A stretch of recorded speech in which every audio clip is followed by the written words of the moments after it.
Sahabat yang dikasihi oleh Tuhan Yesus Kristus, mari kita berdoa. Kami mempersiapkan diri mendengar kebenaran firman-Mu, nyatakanlah kebenaran sabda-Mu kepada kami. Kami mohon dalam nama Bapa, Putra, dan Roh Kudus. Amin. Sabda Tuhan terambil dari Injil Matius pasal yang ke-8 ayat yang ke-15. Maka dipegangnya tangan perempuan itu, lalu lenyaplah demamnya. Ia pun bangunlah dan melayani dia.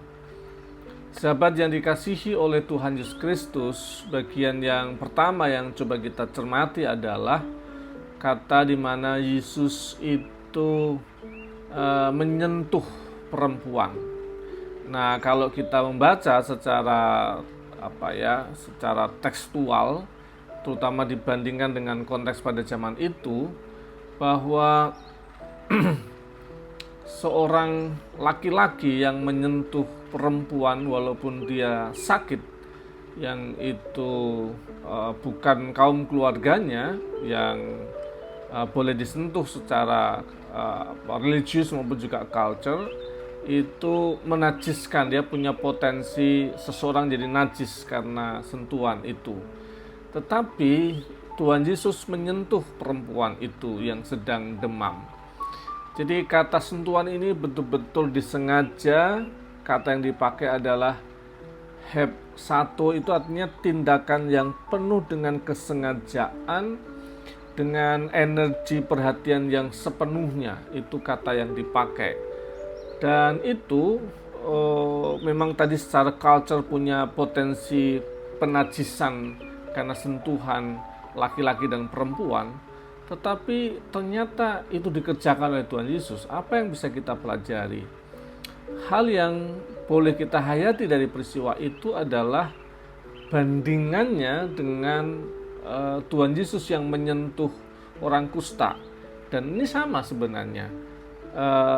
Kata yang dipakai itu sentuhan dengan sengaja yang penuh dengan cinta kasih itu kepada orang yang najis. Jadi ini betul-betul sudah najis gitu ya. Kalau tadi kan potensi najis, kalau ini sudah najis dan disentuh oleh Tuhan Yesus. Dan tindakan yang sama juga itu dilakukan oleh Tuhan Yesus kepada hamba perwira dalam sentuhannya juga. Ini menunjukkan bahwa kuasa kerajaan Allah itu hadir di ruang publik maupun di ruang privat, sesuatu yang sangat personal.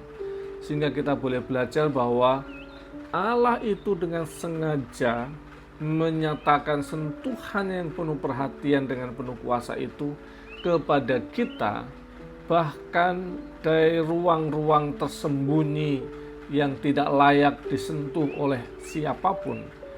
Artinya cinta dan anugerah Tuhan itu ada pada kita di bagian-bagian yang tidak tersentuh oleh siapapun.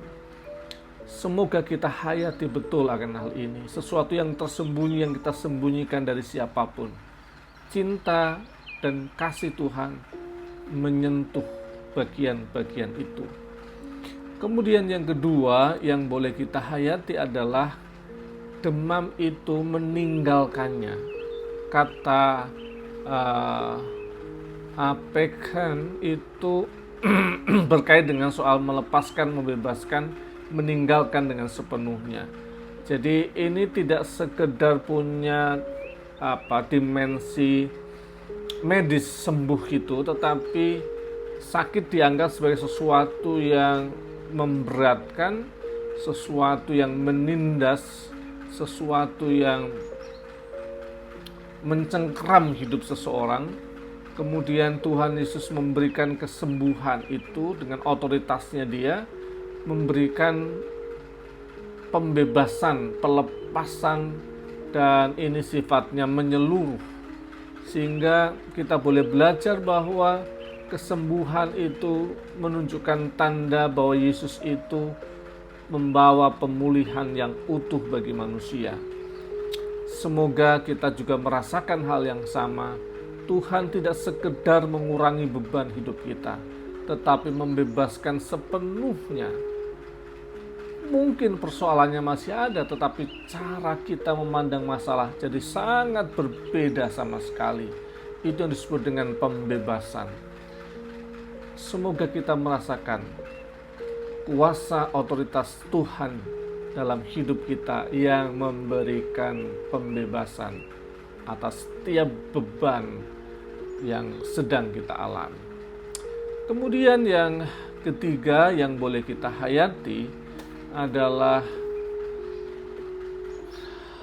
perempuan yang tadi disembuhkan itu, dia bangun dan melayani Tuhan. Kata dia bangkit itu dan melayani itu, dimensi yang muncul adalah kata diakoni, itu artinya pelayanan yang terus-menerus, sesuatu yang dikerjakan tidak sekali tetapi secara intens berkelanjutan. Dan itu dilakukan oleh perempuan ini sebagai respon atas pemulihan, kesembuhan yang dikerjakan oleh Tuhan Yesus Kristus. Jadi mari kita coba perhatikan bahwa ada berkat Tuhan dan pelayanan untuk Tuhan sebagai respon yang sepantasnya dan seharusnya. Semoga kita belajar bahwa pemulihan itu tidak terjadi hanya untuk diri kita dan berhenti.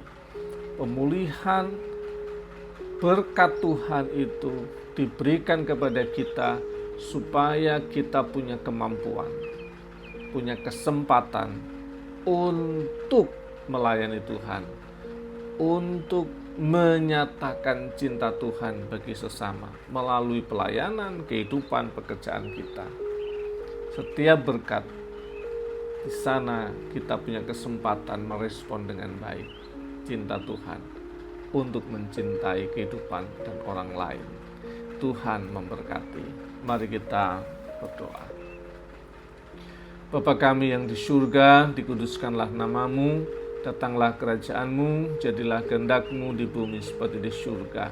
Berikanlah kami pada hari ini makanan kami yang secukupnya, dan ampunilah kami akan kesalahan kami, seperti kami juga mengampuni orang bersalah pada kami. Dan jangan bawa kami dalam cobaan, tapi lepaskanlah kami daripada yang jahat. Karena Engkaulah yang punya kerajaan dan kuasa dan kemuliaan sampai selama-lamanya. Amin. Pemulihan, cinta dan kasih Tuhan ada pada saudara dalam nama Bapa, Putra dan Roh Kudus. Amin.